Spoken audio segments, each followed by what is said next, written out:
Assalamualaikum warahmatullahi wabarakatuh. Perkenalkan, kami dari kelompok 11 yang beranggotakan saya sendiri, Sabita Aisyah Ratno, dengan akhiran PM 023, dan rekan saya, Rara Emeliana, dengan akhiran PM 017, dan teman saya, Nazwa Putri Eden, dengan akhiran PM 020. Di sini kami akan menjelaskan materi tentang analisis data kualitatif. Kualitatif adalah data dalam bentuk kata-kata, bukan angka. Data ini menggambarkan makna, persepsi, dan pengalaman individu atau kelompok terhadap suatu fenomena. Contoh data kualitatif, yang pertama catatan hasil wawancara, kedua transkrip diskusi kelompok fokus, ketiga jawaban pertanyaan terbuka, keempat catatan observasi atau pengalaman pengguna, dan yang terakhir artikel, berita, dan komentar di internet. Sumber data kualitatif dapat berasal dari sumber primer seperti individu, kelompok fokus, atau observasi langsung. Bisa juga dari sumber sekunder seperti dokumen perusahaan, laporan pemerintah, atau publikasi daring.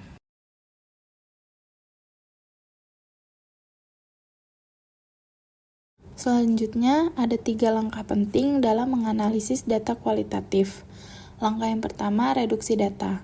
Reduksi data adalah proses menyederhanakan dan mengorganisasi data mentah menjadi bentuk yang lebih terstruktur. Langkah yang kedua, penyajian data. Penyajian data adalah cara bagaimana kita bisa menyajikan data secara sistematis agar pola dan hubungan dapat terlihat dengan jelas. Dan yang terakhir adalah langkah penarikan dan verifikasi kesimpulan. Ini adalah cara untuk menarik kesimpulan berdasarkan hasil reduksi dan penyajian data.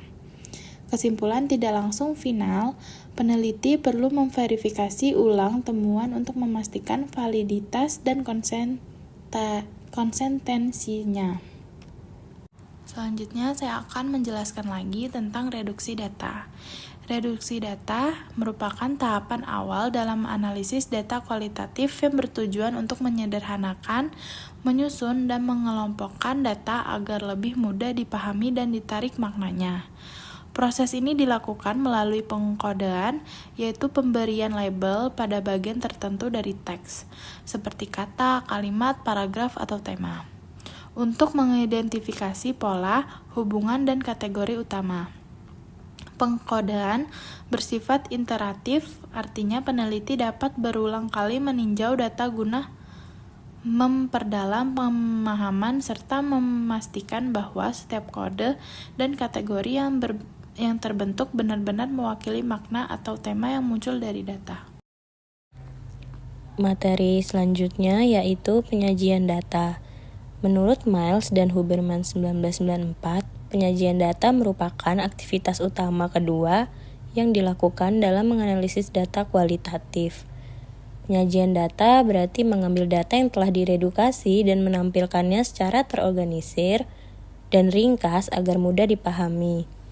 Bentuk penyajian data dapat berupa bagan, matriks, diagram, grafik, frasa penting, maupun gambar.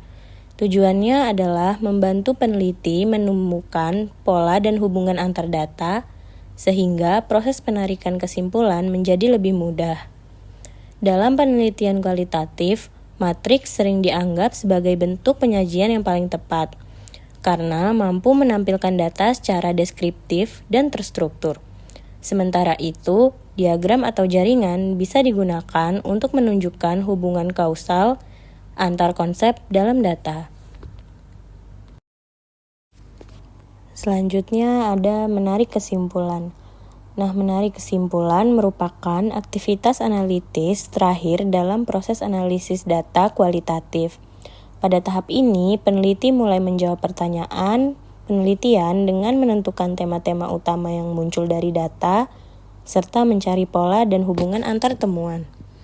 Proses ini juga melibatkan pembuatan penjelasan untuk pola yang ditemukan atau perbandingan antar data guna memperkuat hasil analisis. Kesimpulan yang diambil harus logis dan berdasarkan bukti nyata, bukan sekedar asumsi peneliti. Nah, tahap ini menjadi inti dari analisis data karena disinilah peneliti benar-benar menemukan makna dari data yang dikumpulkan dan menghubungkannya dengan teori atau konsep penelitian. Selanjutnya yaitu reliabilitas dalam penelitian kualitatif. Agar kesimpulan yang dihasilkan dapat dipercaya, peneliti perlu memastikan bahwa hasil analisis bersifat reliabel dan valid.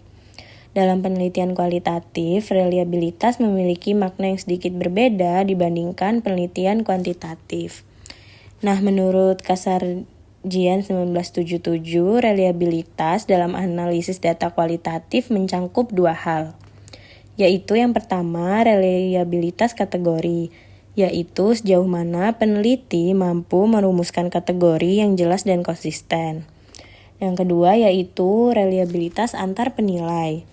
Nah, yaitu tingkat konsistensi antar pengode terhadap data yang sama.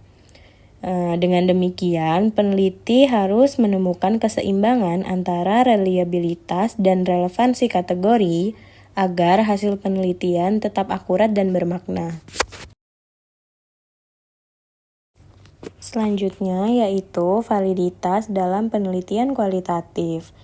Dalam konteks penelitian kualitatif, validitas mengacu pada sejauh mana penelitian mewakili data yang dikumpulkan, validitas internal, dan sejauh mana hasil tersebut dapat digeneralisasi atau diterapkan pada konteks lain, validitas eksternal.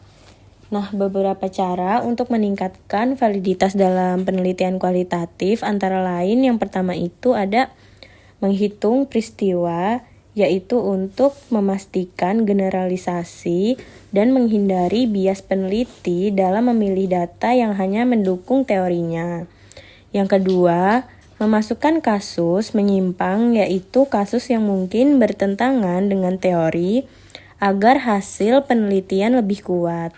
Dan yang ketiga, triangulasi data, yaitu membandingkan hasil dari berbagai sumber atau metode untuk memastikan keakuratan temuan. Yang terakhir yaitu deskripsi mendalam, agar orang lain dapat menilai seberapa valid hasil penelitian ketika diterapkan ke konteks lain. Nah, dengan menerapkan langkah-langkah ini, hasil penelitian kualitatif akan lebih kredibel, transparan, dan dapat dipercaya. Selanjutnya, kita masuk ke materi metode alternatif untuk analisis data kualitatif. Mulai dari yang pertama, yaitu konten analisis. Simpelnya, ini adalah metode observasi yang sistematis. Tujuannya untuk membedah konten simbolis dari komunikasi yang terekam. Jadi, kalau kita punya tumpukan data teks yang besar, kita nggak baca satu-satu secara manual, tapi kita identifikasi pola propertinya. Misalnya, kita cari keberadaan kata tertentu, konsep, atau temanya. Prosesnya itu, teks kita kasih kode ke dalam kategori, terus dianalisis pakai dua cara. Yang pertama, itu analisis konseptual. Di sini kita cuma menetapkan ada nggak sih konsep itu muncul, dan seberapa sering frekuensinya. Yang kedua, analisis relasional. Di sini kita membahas lebih dalam, yaitu kita menguji hubungan antara konsep yang ada di teks itu. Contohnya, metode ini sering dipakai untuk menganalisis liputan berita pas lagi kampanye pemilu, atau melihat efek konten iklan terhadap perilaku konsumen. Yang kedua, naratif analisis.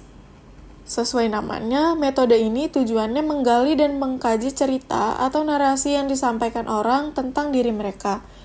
Fokus utamanya adalah urutan waktu atau proses.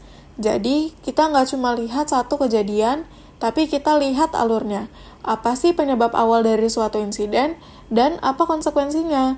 Kita coba hubungkan insiden itu dengan peristiwa lain dalam hidup mereka.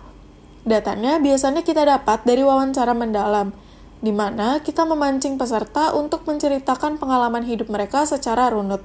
Contohnya, metode ini cocok banget kalau kita mau meneliti perilaku pembelian impulsif atau impulsive buying. Kita dengarkan cerita pelanggan tentang apa yang memicu mereka membeli barang, dan bagaimana respon mereka terhadap iklan dalam konteks riwayat hidup mereka. Yang ketiga, ada metode yang disebut analytic induction. Ini strategi yang unik karena tujuannya mencari penjelasan universal untuk suatu fenomena. Prosesnya itu kayak siklus. Yang pertama, kita mulai dengan definisi masalah dan hipotesis awal. Yang kedua, kita kumpulin data buat uji hipotesis itu. Yang ketiga, ini merupakan poin pentingnya. Kalau di tengah jalan kita nemu kasus yang nggak sesuai atau nggak konsisten, kita nggak boleh abaikan. Justru, kita harus merevisi hipotesisnya atau mengecualikan kasus tersebut. Yang keempat, proses ini terus berlanjut sampai tidak ada lagi kasus yang nggak konsisten ditemukan. Jadi, fitur kuncinya di sini adalah penggunaan penalaran induktif, di mana kita terus memodifikasi hipotesis kita selama proses penelitian berjalan.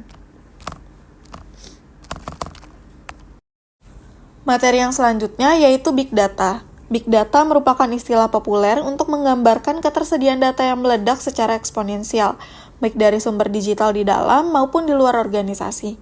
Terdapat 3 karakteristik Big Data, atau yang disebut dengan 3V. Yang pertama ada volume, yang mengartikan jumlah datanya itu sangat besar. Yang kedua ada variety atau variasi. Berarti jenis datanya itu beda-beda, ada yang terstruktur, ada yang nggak terstruktur kayak text chat, gambar, atau video. Yang ketiga ada velocity atau kecepatan. Berarti datanya muncul dan tersedia dengan sangat cepat. Nah, ada satu lagi yang sering ditambahin yaitu veracity atau veracitas, yang mengacu pada bias atau keabnormalan dalam data. Nah, jadi di sini kita harus hati-hati soal keakuratan. Potensinya apa sih? Dengan teknologi baru, kita bisa ukur dan kombinasi data ini buat kemajuan akademik yang pesat dan pengambilan keputusan manajerial yang lebih baik.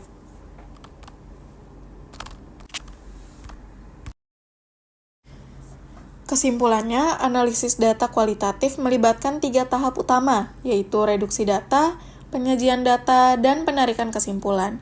Ketiga hal ini saling berkaitan untuk menemukan makna dari data non-numerik. Proses ini memastikan hasil penelitian lebih bermakna dan terarah, dengan dukungan reliabilitas dan validitas agar temuan dapat dipercaya dan relevan. Melalui penerapan teknik seperti triangulasi, deskripsi mendalam, dan analisis naratif, peneliti dapat mengungkap pola, hubungan, serta pemahaman yang lebih mendalam terhadap fenomena yang diteliti. Selesai.